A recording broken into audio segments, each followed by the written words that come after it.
kemudian rezekinya sekian, maka tatkala rezeki itu habis, ajalnya sampai rezekinya habis, maka seseorang itu harus kembali kepada Allah. Karena tidak ada seorang kita ini yang sanggup mau seberapa harta kita, nggak akan bisa memberikan rezeki kepada seseorang. Jadi oleh karena itu kepada keluarga musibah yang dirahmati Allah, maka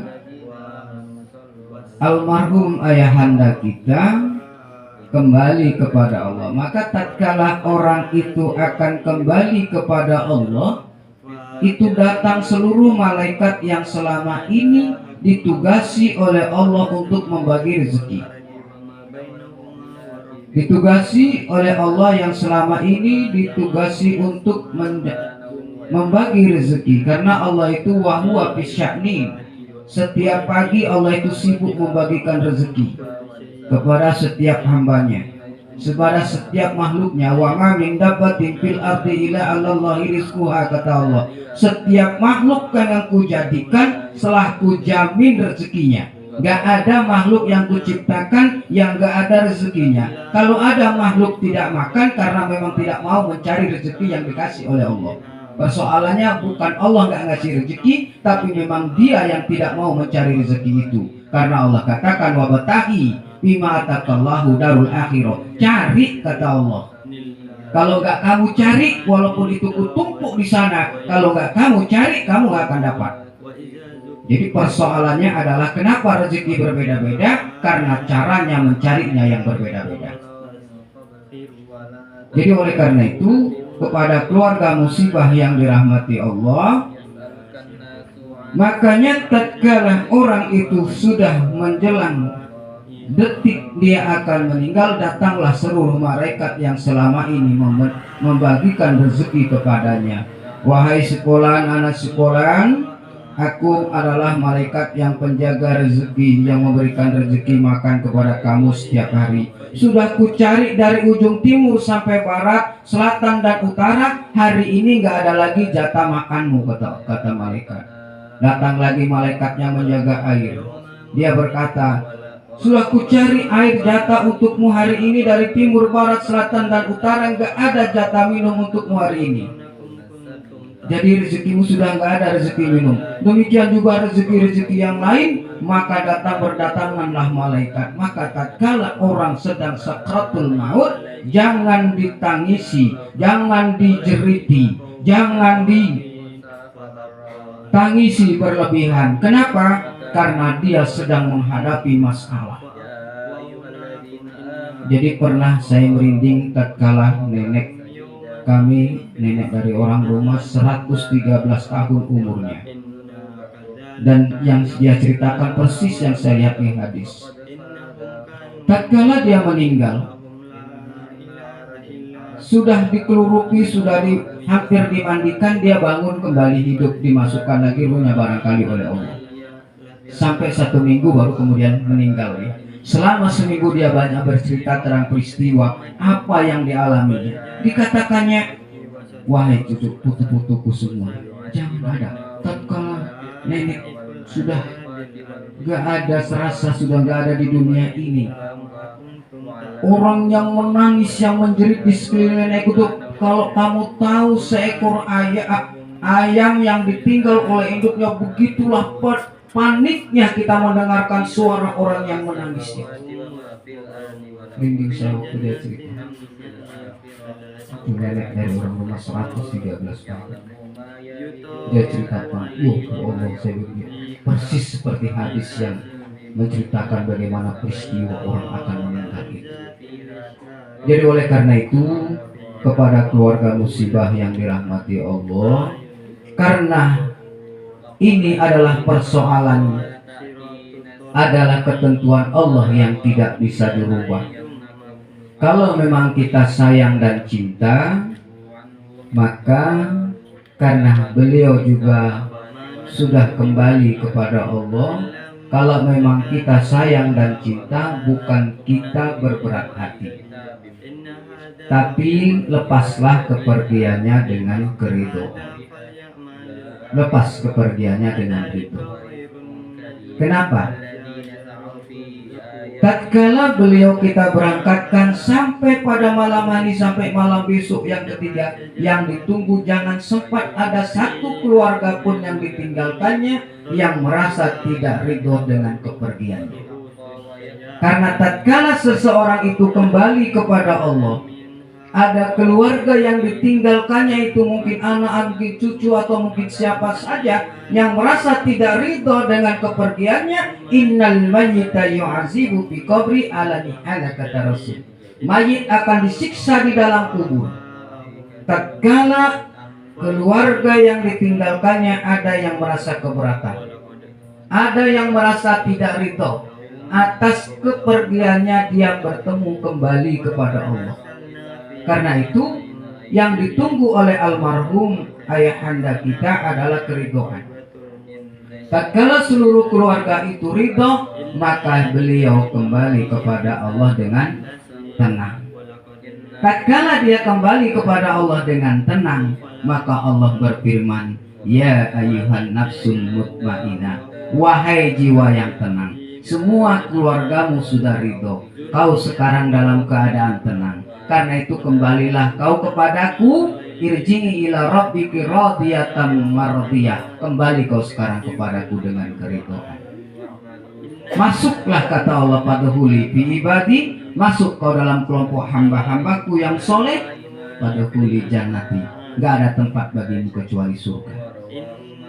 Jadi karena itu kami tidak mengajari anak-anak kami, adik-adik kami di sini, semuanya telah diberikan pendidikan yang baik, ya dapat menantu yang baik, keluarga ini semua dididik dengan kebaikan dengan agama yang baik, maka saya yakin semuanya sudah dalam keadaan ridho.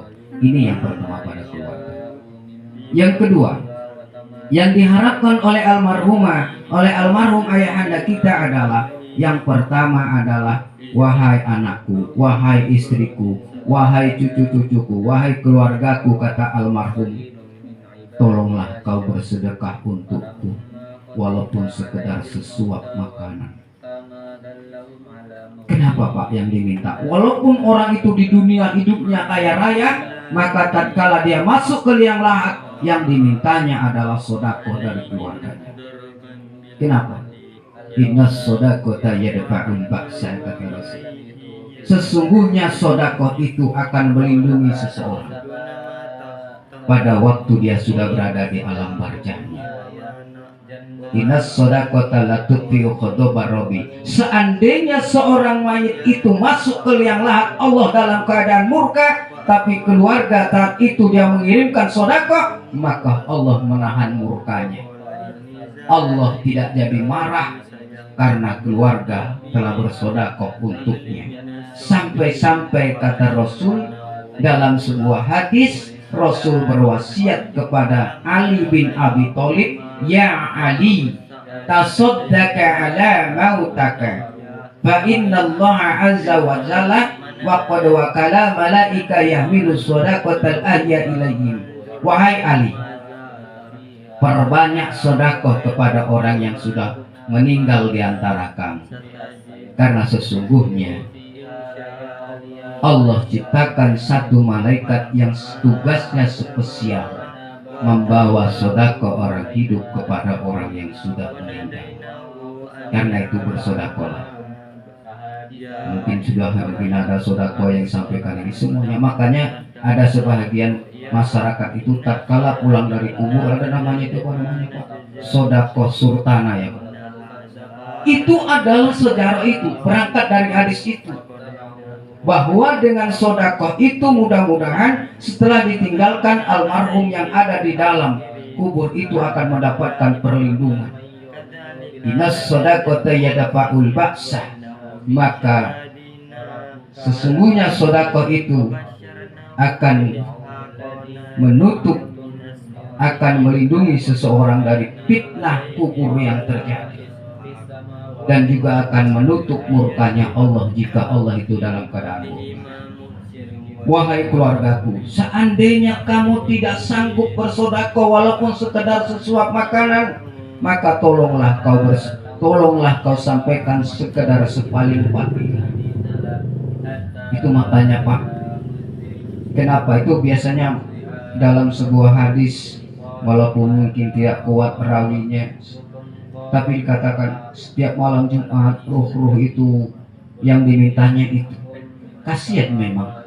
Tatkala kita punya keluarga yang telah kembali kepada Allah, kita diajak wirid Yasin aja kita nggak mau. Ya Allah, datang dia ke rumahnya, di rumahnya anaknya nggak ada yang mau sodako, tak ada yang baca Fatihah, tak ada yang menghadiahkan ayat untuknya.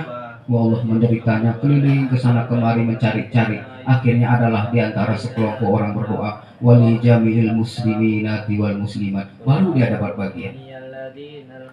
Jadi oleh karena itu Bapak dan Ibu, keluarga musibah yang dirahmati Allah, yang pertama sodak diridhokan, yang kedua sodakoh, yang ketiga perbanyak membaca Al-Quran, terutama Fatihah, hadiahkan kepada almarhum ayahanda kita.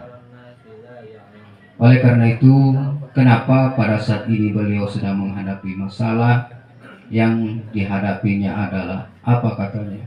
Wahai almarhum Sipolan, anak Sipolan, apa yang kau bawa tatkala kamu berada di rumah yang sangat sempit ini?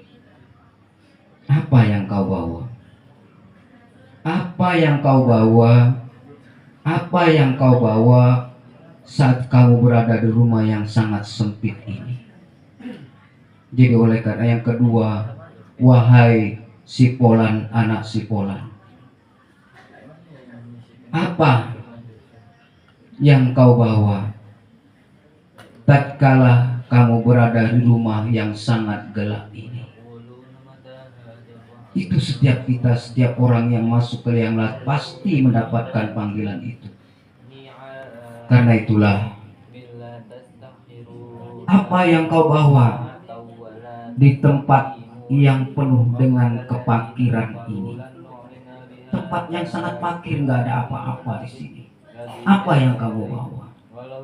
Itulah Bapak dan orang tua kami, keluarga musibah yang dirahmati Allah. Maka kita selalu berdoa di takbir ketiga, wa wasi' madkhalahu, ya Allah, kau lapangkanlah ya Allah kuburnya. Maka sebelum kita dilapangkan, maka kita mari hidup berlapang-lapang. Maka kata Rasul, in fasad qablaka, selalulah kamu berlapang-lapang hati, suka memaafkan, jangan keras kepala dengan pasangan kita, selalu kita memaafkan, selalu kita bersodako, selalu kita buka hati kita, lapangkan hati kita. Ketujuh, orang yang meminta ampun kepada Allah adalah orang yang hatinya lapang. Orang kalau hatinya tidak lapang, dia sulit untuk minta ampun kepada Allah. Kemudian agar dia tidak berada dalam kepakiran, orang akan kembali kepada Allah dalam keadaan fakir, orang akan kembali kepada Allah dalam kegelapan tatkala dia selama hidupnya memang tidak pernah memasang lentera untuk dia kembali ke alam barzah itu. Apa lentera di alam kubur? Allahumma nawwir kuburana. Maka tatkala kita tadi Bapak orang tua kami membacakan ayat surat Ikhlas, Fatihah, tahtim, tahlil, semua kita hadiahkan kepada almarhum ayahanda kita. Kita yang hadir ini kita hadiahkan kepada Rasul, kita hadiahkan kepada almarhum, kita hadiahkan kepada orang tua kita. Semua orang yang kita sebut tadi, baik Rasul, baik orang tua kita, baik almarhum, saat ini dengan spontan mereka semuanya berdoa, termasuk Rasulullah berdoa, Allahumma fir liman nawwara qabrana, ya Allah, kau ampuni, kata Rasul, orang-orang yang tadi telah menyinari kuburku dengan ayatmu. Ayah kita juga gitu, ya Allah, ampuni anakku yang tadi baru menyinari kuburku dengan ayat-ayatmu, ya Allah. Dan almarhum juga berkata, ya Allah, kau ampuni orang-orang yang bertakziah di rumahku, ya Allah, yang hari ini telah memberikan penerang di alam kuburku, ya Allah. Allahumma fir liman nawwara qabrana, ya Allah, kau berikan keampunan. Jadi apa yang kita baca itu, ayatlah setiap hari kita membaca Al-Quran, itu adalah untuk menerangi. Kita pasang lentera, kita pasang lampu untuk menerangi tempat yang gelap. Dan pada malam hari ini kita juga menerangi saudara kita yang saat ini berada di tempat yang sangat gelap. Mudah-mudahan dengan bacaan-bacaan kita ini, maka kita almarhum ayahanda kita mendapatkan tempat yang sangat terang benderang. Apalagi kata Rasul, apabila kamu bacakan sekali suratul ikhlas, qul huwallahu ahad Allahu samad lam yalid walam yulad walam yakul lahu kufuwan ahad, maka kata Rasulullah, kamu akan mendapatkan 8 pahala seperti 8 padang.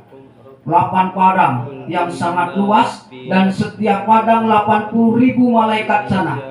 Setiap padang itu 80 kali 8 sudah berapa ribu? 80.000 kali 8, maka semua malaikat yang berada dari padang itu adalah mendoakan orang yang membaca suratul ikhlas. Dan juga karena kita hadiahkan buat almarhum ayahanda kita, maka berapa ribu, berapa juta malaikat yang saat ini ikut mendoakan kita dan mendoakan almarhum ayahanda kita untuk bahagia. Makanya kita bertakziah nggak ada ruginya. Kita juga dapat, almarhum juga yang kita doakan juga mendapatkan. Nah, barangkali Bapak dan Ibu, keluarga musibah yang dirahmati Allah, tentunya yang terakhir adalah bagi kita bersama. Maka kalau 2 hari yang lalu adalah ayahanda kita yang dipanggil oleh Allah, merupakan bagian daripada masyarakat kita yang selama ini hidupnya sangat aktif, ya, maka sesungguhnya mungkin nanti giliran saya atau mungkin Bapak atau kita semua di antara kita, pasti kata Allah, kullu nafsin za'iqatul maut. Selama saat detik ini nyawa kita masih naik turun, jantung kita masih bergerak, berarti kita itu masih bakal menemui kematian. Kullu nafsin za'iqatul maut. Setiap yang masih bernyawa pasti akan merasakan mati. Kita juga pasti akan merasakan mati itu. Karena itulah kita diperintahkan oleh Rasul, aksiru zikrul maut, perbanyaklah kamu mengingat mati, taqarrabu ilal khair. Orang yang banyak mengingat mati pasti dia akan suka melakukan kebaikan-kebaikan. Biasanya orang yang nggak suka dengan kebaikan itu merasa bahwa yahsabu anna malahu ahlada, karena dia mengira masih hidupnya masih lama lagi, maka nanti ajalah aku berbuat baik. Yahsabu anna, kata Allah, dia mengira bahwa hidupnya masih lama, maka dia berlama-lama berbuat baik. Tapi kalau merasa bahwa besok akan mati, pasti dia akan perbanyak berbuat kebaikan. Itu kata Rasul. Makanya aksiru zikrul maut taqarrabu ilal khair. Orang yang banyak mengingat mati pasti dia akan melakukan kebaikan. Dan orang yang tidak ingat kematian, yang selalu merasa bahwa besok dia belum mau mati, ya sabu anna malahu ahlada, kata Allah, pasti dia akan jauh dari kebaikan. Oleh karena itu, mari wa tazawwadu fa inna khairaz zadi taqwa. Berbekalah kita, sesungguhnya sebaik-baik bekal itu adalah takwa. Dan kepada kita semua, inilah barangkali yang dapat saya sampaikan, karena mungkin juga waktu dan keadaan. Maka yang terpenting kepada adik-adik kami di rumah ini, anak-anak kami, karena sebagian juga adalah anak kami, maka kata Rasulullah, turfa'u darajatul mar'u fil jannah, akan diangkat derajat seseorang itu naik ke dalam, masuk ke dalam surga. Maka sahabat bertanya, ya Rasul, apa yang membuat seorang itu terangkat masuk ke dalam surga ya Rasulullah? Ijastaghfara waladaka, kata Rasul, jika seseorang itu dia meninggalkan anak yang meminta ampun kepadamu, maka tatkala anak itu memohon ampun untukmu, maka langsunglah doa anak tidak akan terhijab, maka kamu akan terangkat di dalam surga. Itulah kata Rasulullah. Tatkala Rasul mengatakan, setiap angkatlah, seseorang itu akan diangkat derajatnya masuk ke dalam surga. Sahabat langsung bertanya, dengan apa ya Rasulullah? Iza staghfarokala waladakala, kata Rasul, jika kau tinggalkan anak yang selalu meminta ampun kepadamu, maka kamu akan segera diangkat masuk ke dalam surga. Karena itu beruntunglah kita, Pak. Kata Rasulullah, jannatu adaninya duluna haman solaha min abaihim wa azwajihim wa zuriyatihim, kata Allah. Makanya tatkala salah satu keluarga seorang anak itu masuk ke dalam surga, maka dia akan bertanya, mana ayahku, mana ibuku. Seorang suami masuk ke dalam surga, dia akan tanya, mana istriku, mana anakku. Tatkala seorang istri masuk ke dalam surga, begitulah akan ditanya. Kenapa seorang ayah masuk surga? Adalah karena berkat doa anak-anaknya. Seorang anak masuk surga juga karena berkat dari orang tuanya. Nah, oleh karena itu kata Allah, jannatu adnin yad'unaha man sholaha. Dalam surga adnin itu nanti akan masuk surga. Siapa yang sudah masuk, dia akan membawa orang-orang yang di belakangnya, keluarganya. Nah, oleh karena itu kepada keluarga musik yang dirahmati Allah, inilah barangkali yang dapat kami sampaikan di malam hari ini. Mudah-mudahan terus kalau 3 malam berturut-turut saudara-saudara kita di sini membantu mendoakan, maka jangan tinggalkan doa kamu untuk orang tua kamu. Jika hidup kamu ingin diberkahi, jika rezeki kamu ingin diberkahi, maka jangan tinggalkan doa kepada orang tua. In kota abi barokati rizki iza taroka doa ali walidai. Suatu rezeki itu akan terputus berkahnya. Berkah rezeki itu akan terputus dari kehidupan kita. Gak akan dapat kita berkah dari rezeki itu kalau kita tidak mendoakan orang tua. Nah, inilah barangkali karena waktu dan keadaan yang dapat kami sampaikan. Lebih dan kurang mohon maaf. Billahi taufiq wal hidayah. Wassalamualaikum warahmatullahi wabarakatuh. Terima kasih kepada Bapak Al-Ustaz yang begitu panjang menyampaikan tausiahnya. Tentunya mari kita ambil dari hikmah tersebut